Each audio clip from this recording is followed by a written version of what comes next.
5 افراد جاں بحق ہوئے ہیں۔ ایرانی میڈیا یہ رپورٹ کر رہا ہے۔ اسکول پر ایرانی شہر مناب میں حملہ کیا گیا ہے، ایرانی میڈیا ایسا بتاتا ہے۔ تو ایران میں اسکول پر اسرائیلی حملہ، 5 افراد اس میں جاں بحق ہوئے ہیں، ایرانی میڈیا یہ رپورٹ کر رہا ہے۔ اسکول پر ایرانی شہر مناب میں حملہ کیا گیا ہے، ایرانی میڈیا ایسا بتاتا ہے۔ تو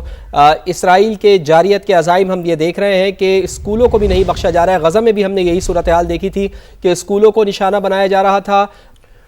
تو آپ نے رپورٹ کہ ایران کون کون سے دفاعی اہداف کو نشانہ بنا سکتا ہے اور اس کے پاس کیا صلاحیت ہے، ہم نے آپ کو تفصیلی رپورٹ دکھائی۔ اور اس کے ساتھ ساتھ ہمارے ساتھ ہمارا پینل بھی موجود ہے، سمیرہ خان بھی موجود ہیں اور پاکستان علماء کونسل کے صدر حافظ طاہر اشرفی صاحب بھی ہمارے ساتھ موجود ہیں، تو ان کو بھی شامل گفتگو کرتے ہیں۔ حافظ صاحب بہت بہت شکریہ آپ کے قیمتی وقت کے لیے۔ فرمائیے گا کہ رمضان المبارک کا مہینہ چل رہا ہے اور ہم ایرانی حکام سے بھی ابھی ہماری بات بھی ہو رہی تھی، سمیرہ خان بتا رہی تھیں کہ ان کی جانب سے بھی یہ کہا جا رہا تھا کہ شاید رمضان المبارک میں اس طرح کا اقدام امریکہ کی جانب سے نہیں اٹھایا جائے، لیکن ان کی جانب سے حملہ کیا گیا۔ میں کوشش کروں گا کہ دوبارہ سے حافظ طاہر اشرفی صاحب کو کنیکٹ کریں، پھر ان سے بھی گفتگو کریں۔ سمیرہ خان آپ بتائیے گا کہ جو آپ کی بات ہوئی تھی ایرانی حکام کے ساتھ، تو کیا وہ بھی یہ ایکسپیکٹ کر رہے تھے کہ شاید رمضان المبارک میں یا اتنی کوئکلی امریکہ کی جانب سے نشانہ نہیں بنایا جائے، اس جنگ کو نہ چھیڑا جائے؟ ایک بار پھر حافظ طاہر اشرفی صاحب ہمارے ساتھ موجود ہیں۔ حافظ طاہر اشرفی صاحب، امریکہ کی جانب سے یہ جارحانہ اقدام اٹھایا گیا،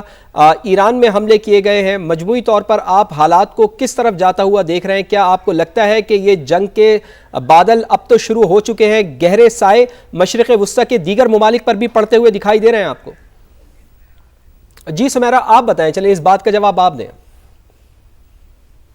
جی فواد، لاسٹ اپنا پورشن سوال کا پلیز ریپیٹ کیجئے گا اگر میں یہ کہہ رہا ہوں کہ ایک تو آپ ذرا پہلے واضح طور پر یہ بتائیے گا کہ آپ جس طرح پہلے اپنی گفتگو کے آغاز میں بتا رہی تھیں کہ آپ کی ایرانی حکام سے بات بھی ہوئی تھی اور وہ یہ کہہ رہے تھے کہ وہ بھی ایکسپیکٹ نہیں کر رہے تھے کہ شاید رمضان المبارک میں اس طرح کا اٹیک امریکہ کی جانب سے ہو، ایکسپیکٹ ان کی جانب سے یہی کیا جا رہا تھا کہ تھوڑی دیر بعد ہوگا، لیکن کیا اتنا کوئکلی ایکشن ان کی جانب سے ایکسپیکٹ کیا جا رہا تھا؟ ایک چیز، اور دوسرا، کیا آپ سمجھتی ہیں کہ اب چونکہ یہ جنگ شروع ہو چکی ہے تو مشرق وسطیٰ کے جو دیگر ممالک ہیں وہ بھی اس کی لپیٹ میں آ جائیں گے؟ دیکھیں، لپیٹ میں تو Fawad, I'm really sorry to say، یہ خطے میں آپ نے اگر آپ اس کو میپ پر دیکھیں تو چھوٹے چھوٹے ممالک ہیں، جیوگرافکلی کوئی اتنا ان کے پاس پنچنگ پوزیشن نہیں ہے، یا سمندر ہے یا ریگستان ہے، اور یا پھر جو ایک شہری آبادی ہے اس کو بھی ظاہر ہے بہت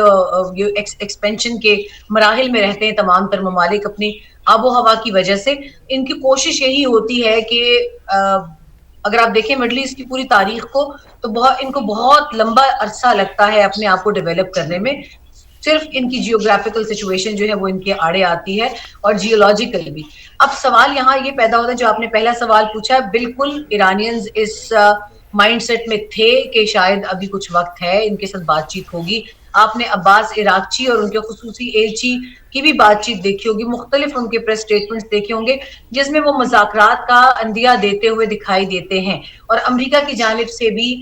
مسلسل مذاکرات کی بات ہوتی رہی۔ پریزیڈنٹ ٹرمپ کا مزاج سب جانتے ہیں، وہ ہمیشہ یہی کہتے ہیں جب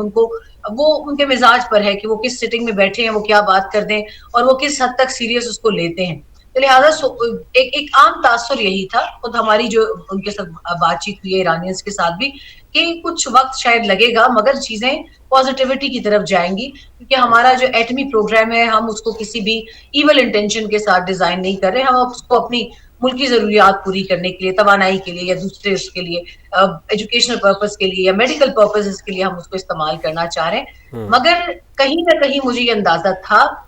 کہ آپ امریکہ کی تو گارنٹی لے سکتے ہیں کہ چلیں وہ ان کے ساتھ بات چیت میں آپ ان کو انگیج کر سکتے ہیں، اور